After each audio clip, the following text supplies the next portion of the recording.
Once again, welcome back for more Guide to the Marvel Cinematic Universe. It's time for Phase 3, often stated as the best part of this universe. We'll have to see if that's the case. We'll be covering Civil War, Doctor Strange, Guardians of the Galaxy Volume 2, Spider-Man Homecoming, Thor Ragnarok, Black Panther, Avengers Infinity War, Ant-Man and the Wasp, Captain Marvel, Avengers Endgame, and Spider-Man Far From Home in this podcast. So, sit back, grab a snack, and get ready to enjoy Phase 3 of the Guide to the Marvel Cinematic Universe.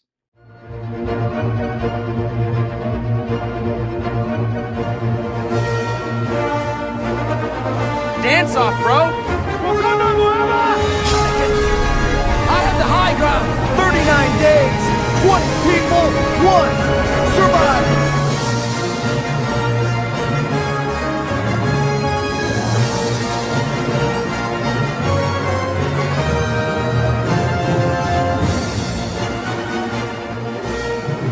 On the Tribe of Nerds.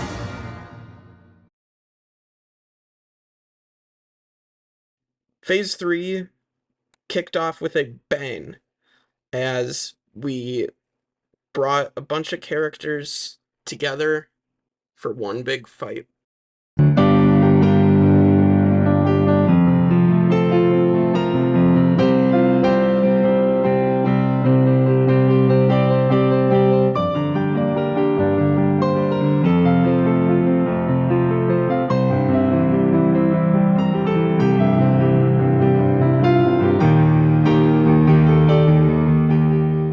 Captain America Civil War. This is crazy to bring all these characters together and kind of like just mash them together in this big fight, but still have this story that you can see both sides of Captain America's viewpoint and Iron Man's viewpoint. I think that's really amazing, and the Russos just show their chops once again, and you have some pretty awesome action sequences, of course. And of course, our big thing here is we get Black Panther and Spider-Man being put into the MCU with Chadwick Boseman and with Tom Holland. You also get Giant Man, which is an amazing moment in the film as well. There's just so much awesomeness in Civil War. Zemo I also still really liked in this movie, and I think when we get to Phase 4, he really gets more content, and Zemo's even more awesome as well. Yeah, I just really like Civil War. Actually, to get Spider-Man in the MCU, Kevin Feige had to have a meeting with Amy Pascal and Sony. Amy Pascal's the, like, she runs her own thing within Sony, and they had, like, a dinner, and they had sandwiches or lunch or, with sandwiches, and apparently Amy Pascal got really mad when Kevin Feige was, like, trying to make this deal with her for Spider-Man to join the MCU, and she threw her sandwich at him. Ultimately, they were able to avoid more lunches or dinners like that, and they were able to get Spider-Man in the MCU, with one hiccup later on, but yeah, it's awesome.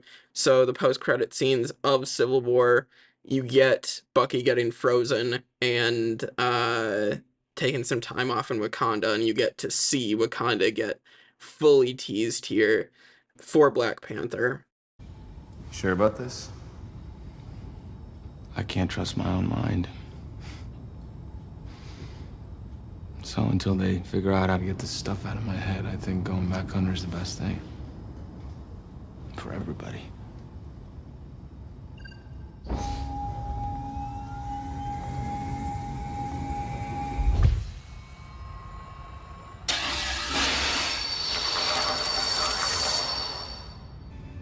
Thank you for this. Your friend and my father They were both victims. If I can help one of them find peace. You know, if they find out he's here, they'll come for him. Let them try.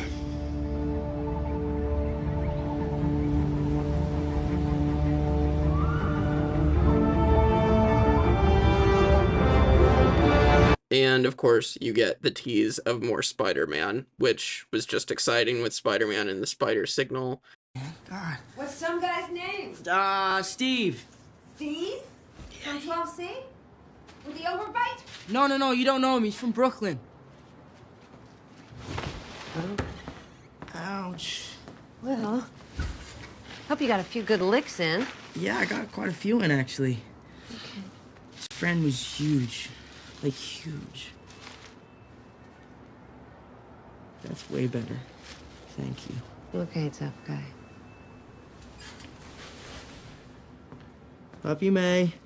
Hey, can you shut the door?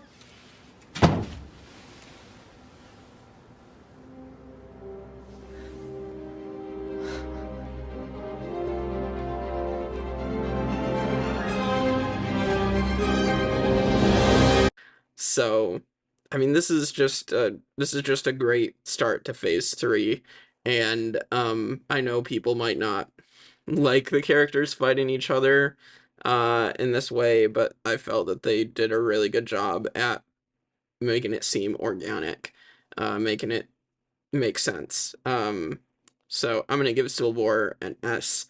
Perfectly balanced, as all things should be. I really like what Civil War was able to do.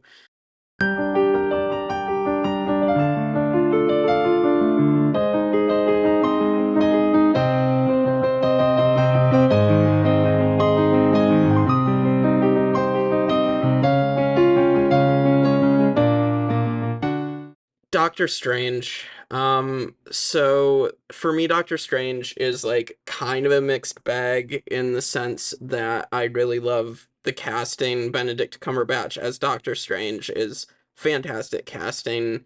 Chiwetel Ejiofor as Mordo is great. Benedict Wong as Juan, I like as well. I actually do like Tilda Swinton as the Ancient One, but there were casting controversies at the time with Doctor Strange, with the Ancient One, because in the comics it is an old elderly Asian man, and Marvel was accused of whitewashing, and they went with more of a Celtic origin for the Ancient One in this case.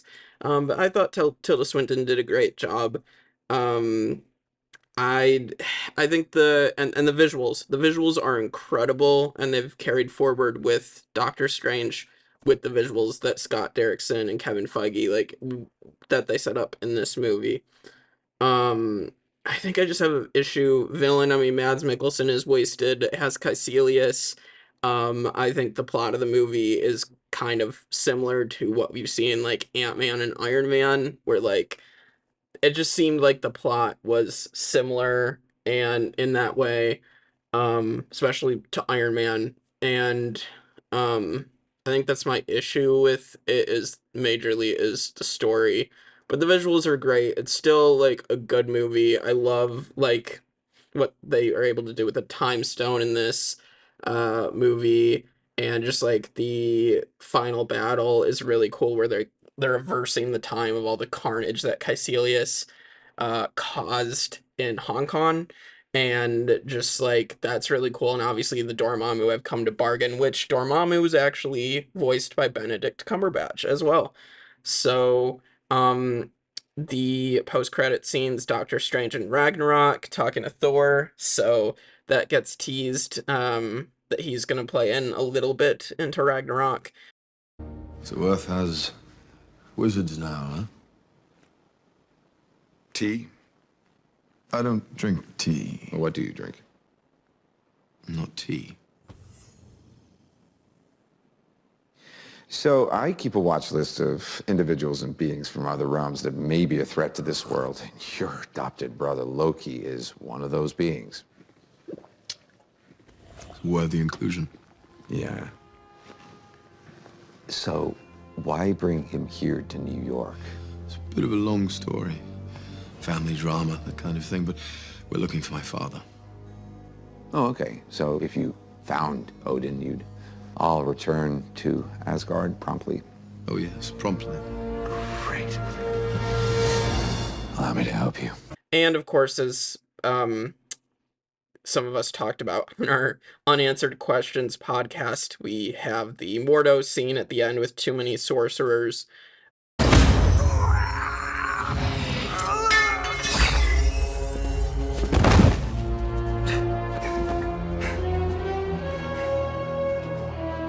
Why are you doing this? Because I see at long last what's wrong with the world.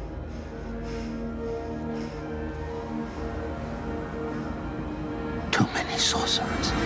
Will we ever see this version of Mordo? Because Doctor Strange in the Multiverse of Madness did a complete 180 on a different version. So I think it's going to be too late to give us this version. So I'm going to give Doctor Strange a B. That feels weird, but I'll allow it. It's still a solid film. It's just like there's issues that I have with it prevent it from going higher up, but it really does fit in with this Infinity Saga very well, and it's exciting to see more of what Doctor Strange can do in future installments of the MCU.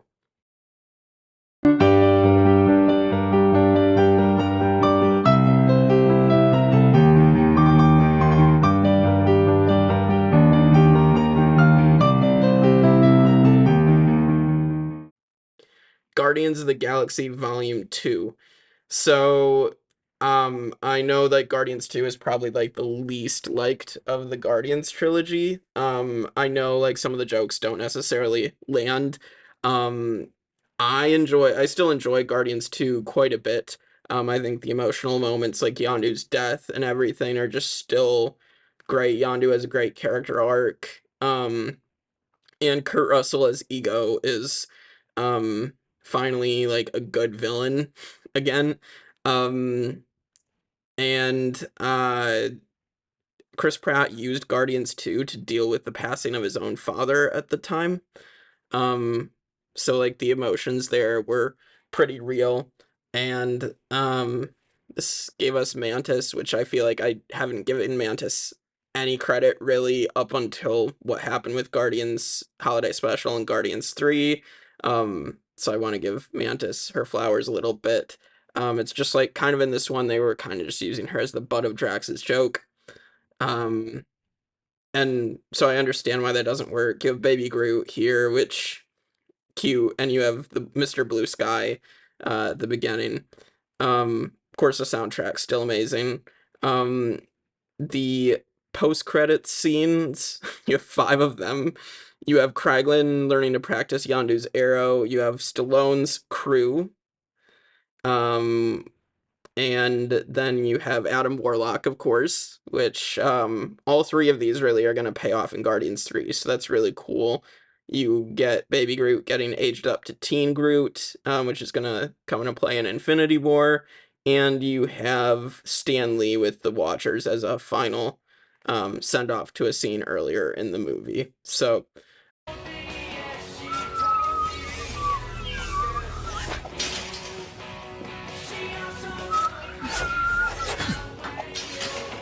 you know, it's a shame that it took the tragedy of losing Yondu to bring us all together again. But I think he'd be proud knowing that we're back as a team. I'm in. Dope. I miss you guys so much. Hell yes. Let's say we steal some shit. It's a new type of birthing pod, man? That, my child, is the next step in our evolution. More powerful, more beautiful, more capable of destroying the Guardians of the Galaxy. I think I shall call him Adam. You know what's boring? Sitting there playing that mind-numbing game. What's boring is me tripping over your vines every day. I'm not boring. Hey, wait, where are you going? Hey, you were supposed to be my lift home. How will I get out of here? Hey, gee, I've got so many more stories to tell. Guys. I'm gonna give Guardians 2 an A. This drink, I like it. I know, it's great, right? Another! I still like this film. There are a few flaws with the humor and whatnot, but I still very much like this movie. It's just the weakest of the trilogy, for me, in my opinion.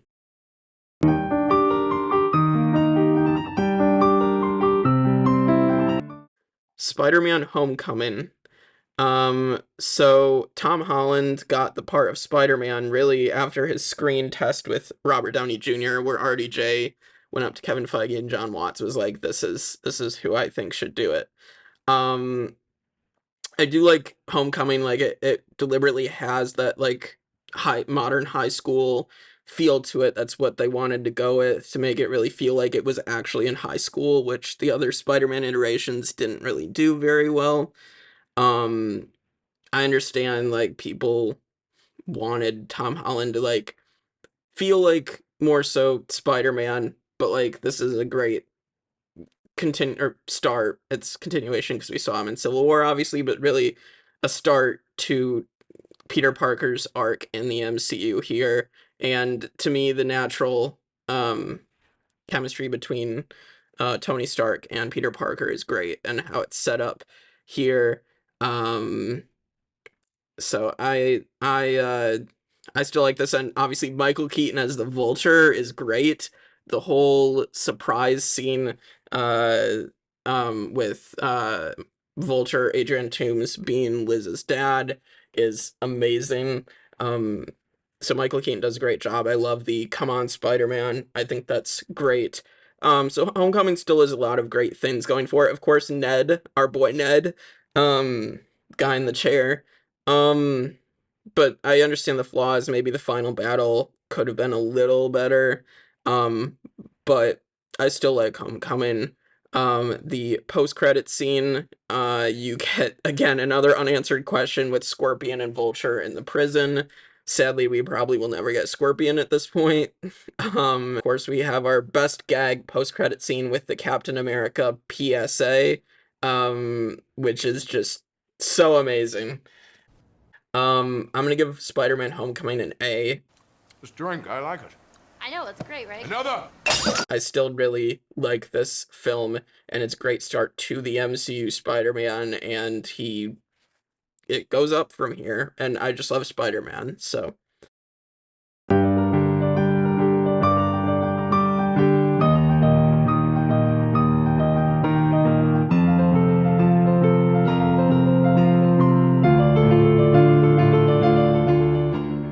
Thor Ragnarok. So a lot of the comedic bits in this movie were improvised by Taika Waititi and Chris Hemsworth, which isn't a surprise.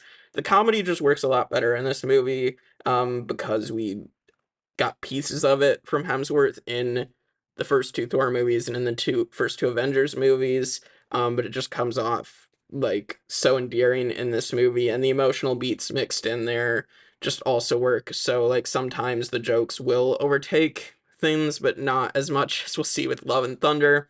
I really like Ragnarok. I think it is definitely the best Thor movie we've gotten so far, and maybe we'll ever get. Some other things, the friend from work was thought up by a Wish Kid, which is how that line got improvised.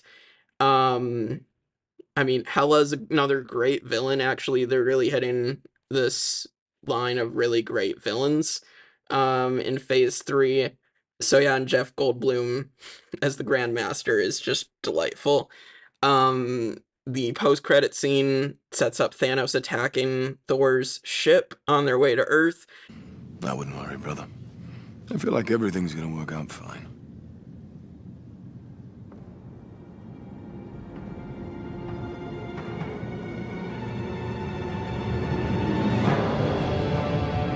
And you have, of course, the final scene with Jeff Goldblum's Grandmaster, which it's sad, aside from that Team Thor short, that Jeff Goldblum as the Grandmaster has not returned, and aside from What If. I gotta say, I'm proud of you all. This revolution has been a huge success. Yay us. Pat on the back. Pat on the back. Come on. No? Me too, because I've been a big part of it. Can't have a revolution without somebody to overthrow. So, you're welcome. And it's a tie. I'm going to give Ragnarok an A because maybe sometimes the jokes overtake things a little bit too much. But it's still a really enjoyable film and really great stuff. And the immigrant son, it's definitely enough to give this an A too. This drink, I like it. I know, it's great, right? Another! So, yeah, really, really fantastic stuff.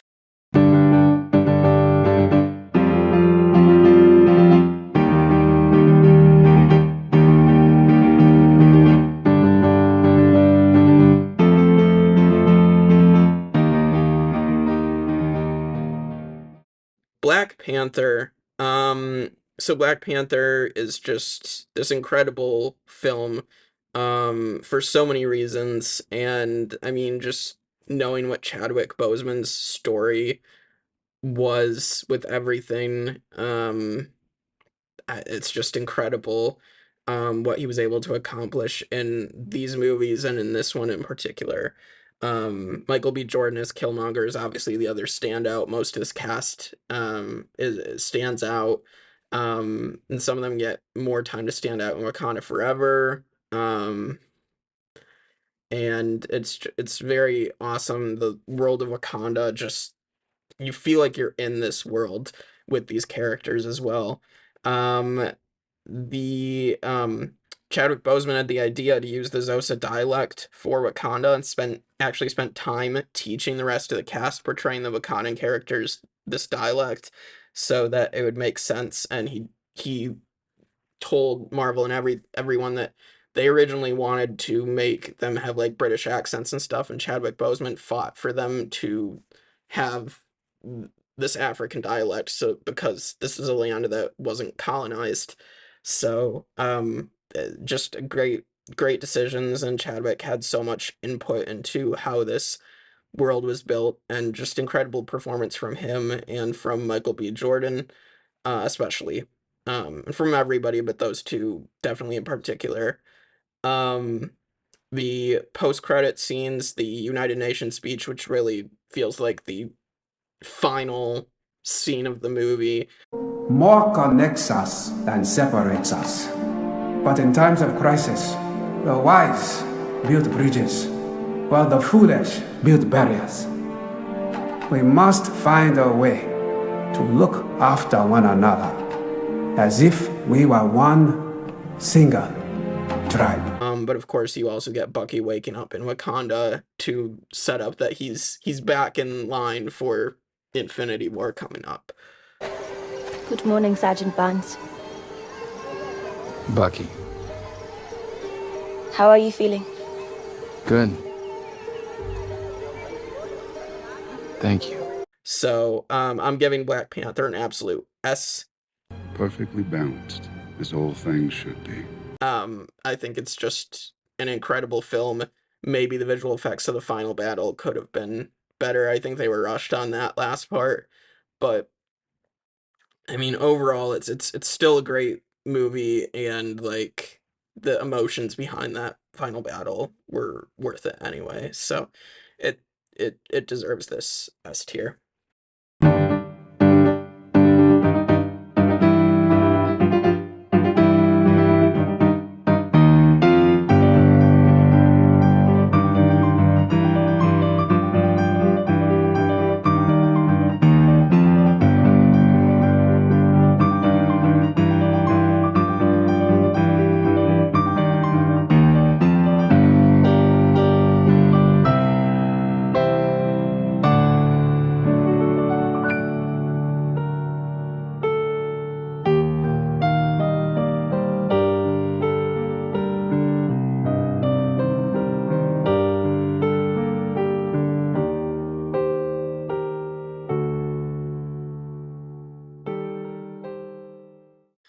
Avengers Infinity War. So the Russo brothers, and Feige and everybody, so they shot Infinity War and Endgame back to back.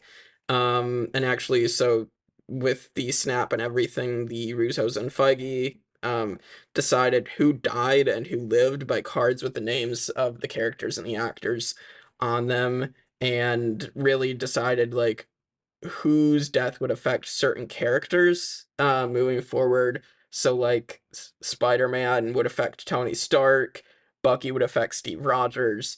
Then you go from there, and obviously keeping the OG6 alive for Endgame, and then kind of like go from there and like have the couple characters, uh other characters left over with them to like mesh or argue with them, kind of just like personality wise.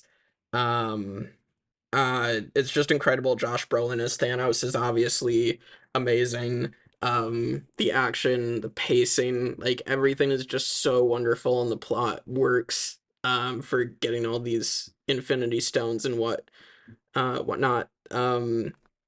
It's great. I love this movie. He's definitely spent a lot of 2018 watching Avengers Infinity War, both in the theater and at home. Um, the post credit, of course, is the Captain Marvel tease, with Nick Fury dropping the pager and Sam Jackson almost dropping the F-bomb signature line, and of course, yeah, Captain Marvel being paged to come in. Oh no. Well done.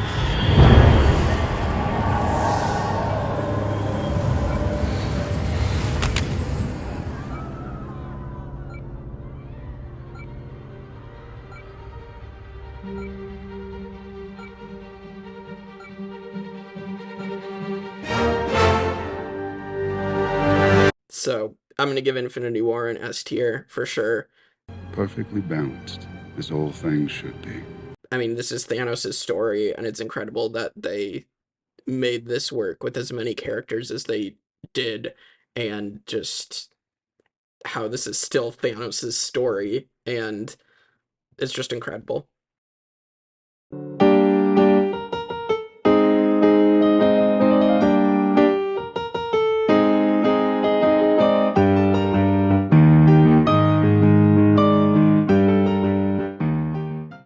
Ant-Man and the Wasp, this and Captain Marvel are kind of like the interlude in between Infinity War and Endgame, to continue these stories of two characters that are going to be hugely important in Endgame, for different reasons. Um, Ant-Man and the Wasp, it's like just a fun palate cleanser. That's the way they intended it. It's not as good. Like I love that they gave Evangeline Lilly as Wasp like time in the suit, and just some of those action scenes are really fun to watch. Ghost, I actually think, is more complex than people give her credit for. I'm not saying like she's this incredible villain, but I think she had depth to her that's better than some other villains. And I mean, like Sonny Birch is just like that low scale villain for an Ant-Man movie. Walton Goggins is uh just by nature of how cool his name is, like it he's just kind of fun here.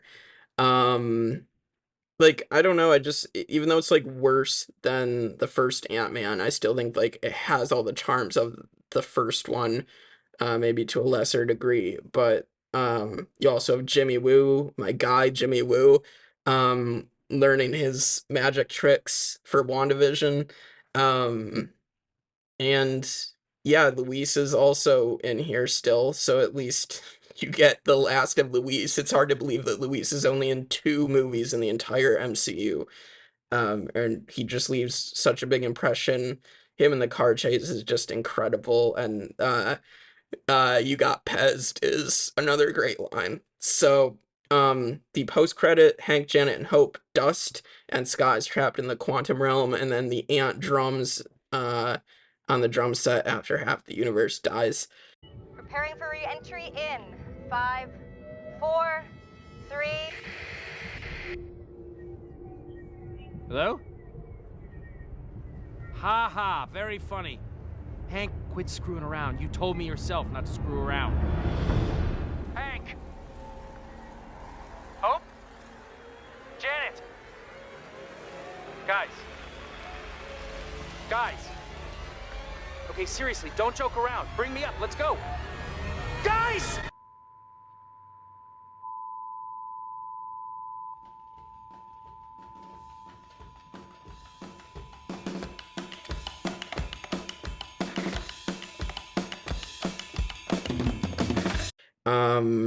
So I'm gonna give the Ant-Man 2 a B as well.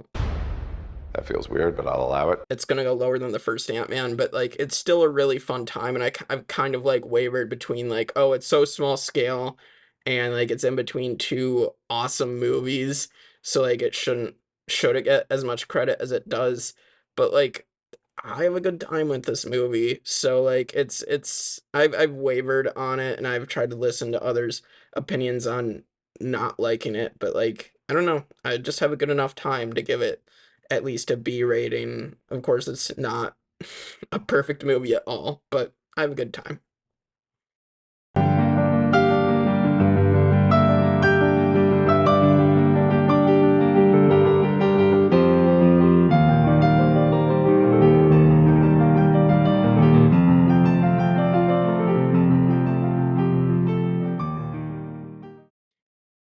Captain Marvel. So, this is also with the hindsight of having seen the Marvels, recently at the time of recording this.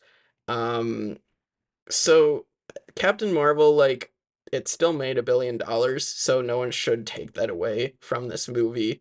There's definitely huge problems with this film. I don't think it does Carol Danvers justice as much as it should. Brie Larson is a fantastic casting choice, regardless of what the incels will have you believe with this. Um, so Brie Larson met with military personnel, including the first woman to join the military, in order to prepare for her role as Carol Danvers. So that's really cool. And I don't know. I mean, I think like the director choices, like having two directors that did indie films as their only other experience, maybe wasn't the best choice. The 90s setting is kind of cool. I do like the scrolls being introduced in here. It sucks that the scrolls don't go in a direction that is compelling after this movie. Um, Goose is awesome. Nick Fury's awesome up until the moment where this is how he loses his high, is from a cat flirkin scratching it out. That's not the best decision at all. But like there's still some fun moments, but like you get a really mediocre villain with Jude Law as Jan Rog. I mean, Jude Law's a great actor, but he just didn't get good material here. Supreme Intelligence is just weird and confusing for some people, as to what the Supreme Intelligence is. Um, you get a Ronin cameo, but it doesn't necessarily make sense because you know that Ronin is going to like die in Guardians of the Galaxy, so him being like they'll come back for Carol, for the woman, it's kind of like, I mean, you're not going to, because you know you're not going to interact with her, and like going into the Marvels, you're who comes after you in Darben is not gonna do much for your cause either. So I don't know. It's there's definite flaws with this, but the post-credit scenes, you have Carol arriving for Endgame from the pager saying, "Where's Fury?" You tell me the second you get a signal. I want to know who's on the other end of that thing. Where's Fury? So that is cool. And you have Goose barfing up the Tesseract to fit in with the timeline. So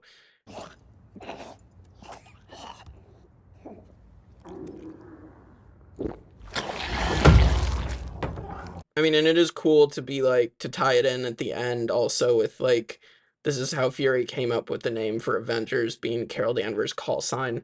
So that's cool. But Captain Marvel's gonna get a C. Not a great plan. It's not the worst movie by any means. But it definitely has a lot of flaws, and it's not one that I will like go back and rewatch often because it's not as enjoyable for me, but I'm not going to take away from people who do enjoy this who do connect with this, and like, again, it still made $1 billion, so again, that shouldn't take away from it. So yeah, it's gonna get the C though.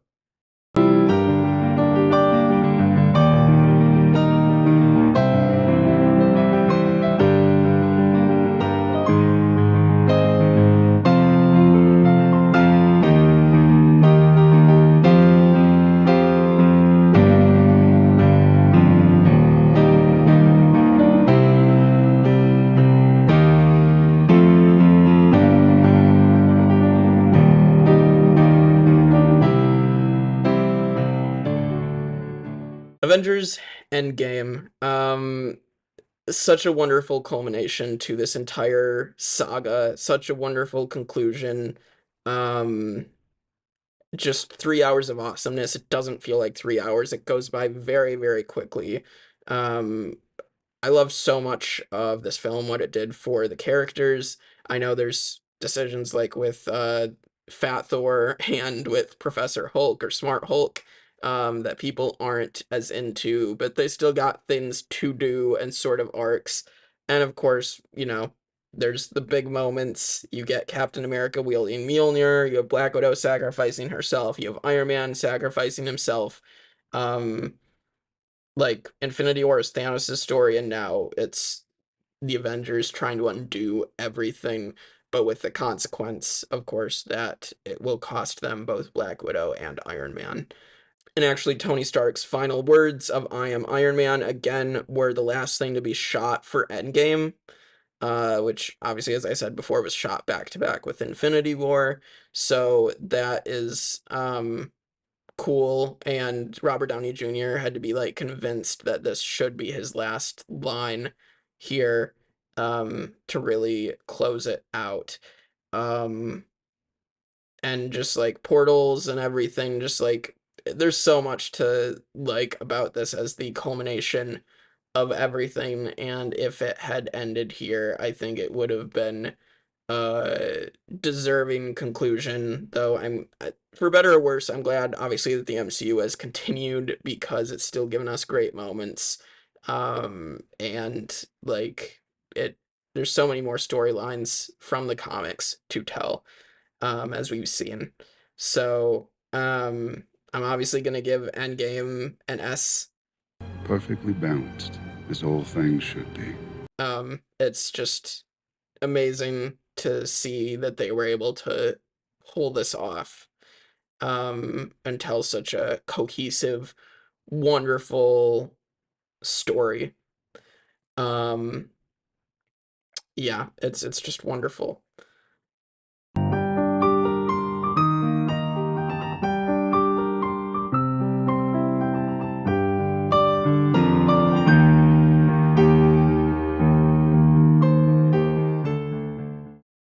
We do have, of course, here the actual final movie in the Infinity Saga, back when they only were doing the movies in the MCU. But Spider-Man Far From Home, this made me like Homecoming. I still liked Tom Holland before this, but like this really just further cemented him as my favorite Spider-Man, for Far From Home.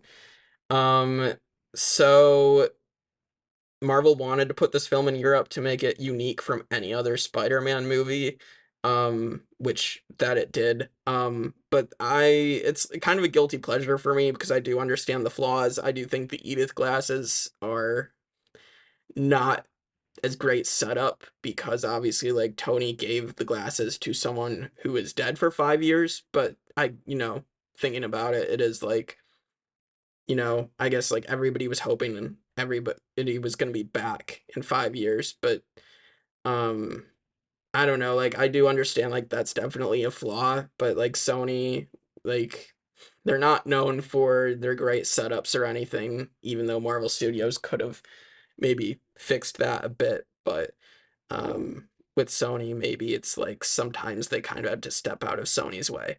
And unfortunately that can hurt it sometimes. Otherwise, I do really love Far From Home though. I Jake Gyllenhaal's Mysterio is fantastic. Jake Gyllenhaal is a fantastic actor, one of my favorite actors. And just like the illusion sequence and his performance is just so much fun. Even like the exposition dump in the middle of the movie when he reveals that he's evil, and a disgruntled Stark employee. Like, Jake Gyllenhaal's charisma and charm just sells that so well.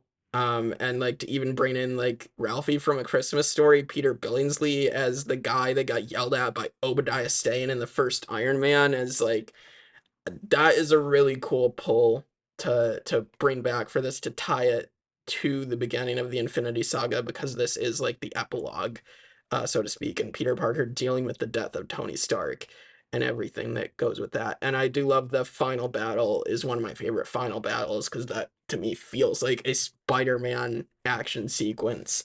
And of course, you have the post-credit scenes. You have J. Jonah Jameson, played by J.K. Simmons, and Mysterio outing Peter's identity, which was just bombshell post-credit scene. And it was wonderful setup to what we'd get in a couple more years.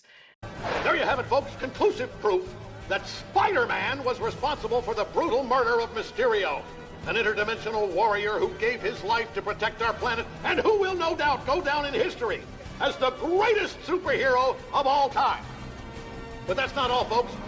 Here's the real blockbuster. Brace yourselves, you might want to sit down. Spider-Man's real name is... Spider-Man's name is Peter Parker. What the... And then the other one, which doesn't have as great of payoff, Nick Fury and Maria Hill in the movie are actually Talos and his wife. So setup of Secret Invasion, and Nick Fury is on the space station Saber. So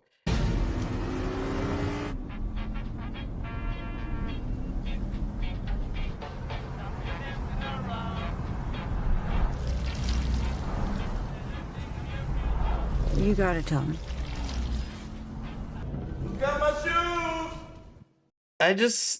it's weird to think back, like, oh, Secret Invasion might be really exciting. This is kind of spoiling where my thoughts are on that, but I really liked in this movie itself, how it's like so well written that like if you pay careful attention, you can tell that this isn't the real Fury and Hill, or specifically Fury, but like, I don't know, it's just like with where it goes into Secret Invasion, like there's so many things that are just like disappointing about this for sure, but that shouldn't affect Far From Home. I'm gonna give Far From Home an A. This drink, I like it. I know, it's great, right? Another! It's a very solid movie, and up until, aside from the Spider-Verse movies, and until No Way Home came along, it was my favorite live-action Spider-Man film for a few years, and luckily the dispute between Sony and Marvel didn't deter Marvel from getting Spider-Man back in the MCU for a fitting conclusion for now with No Way Home. But that is where we're going to leave it with the conclusion of the Infinity Saga. So this went a little over 30 minutes now, but hopefully that's not too long. But Endgame and Infinity War are 1 and 2, followed by Black Panther. Civil War is going to go below Guardians of the Galaxy and above Winter Soldier. Then we have Spider-Man Far From Home. Then we have Thor Ragnarok, and then Guardians of the Galaxy Volume 2, and then the Avengers will round out the top 10, and then Iron Man and then Spider-Man Homecoming rounds out the top half of the Infinity Saga. Then we go to Ant-Man and the Wasp at number 16, below the first Ant-Man, right below. They're kind of a little bit even there, and I think they fit right next to each other. Followed by Doctor Strange at 17. Then below Iron Man 3, we have Captain Marvel. Then yeah, that's where everything is. Then you got the bottom 4 after that. So that is the first 23 films in the Marvel Cinematic Universe. Phase 4 and 5 are going to be longer because much more projects came out in these last few years. So we'll see where everything lands after that. But thank you all so much, and I hope to get some feedback and what all your thoughts are moving forward. But this has been Phase 3 of the Guide to the MCU, and we'll see you next time on the Tribe of Nerds.